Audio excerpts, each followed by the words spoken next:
might need a supplement? I mean, do we all need them, or what kind of populations might need them? Why? So it really depends on the type of supplement and the person. So when we look at the population, there are certain people who might need them, like for example, pregnant women.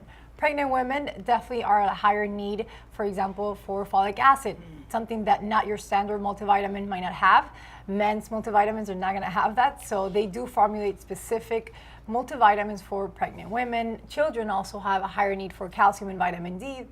If they're picky eaters, even more, they're going to need some extra in there. And also the elderly, because as we age, we still need some of the same minerals, but the appetite decreases. So sometimes supplements have a place in there, but I would always recommend to just check with your physician who can test to see if you're deficient. So that's a key there. I'd like for everybody to remember that if there's a deficiency, then there's a need. But everybody doesn't really need a supplement. Okay. How do we know for whether it's a pill or a powder if we're taking the right amount? I mean, should we again follow kind of the label, or how does that work?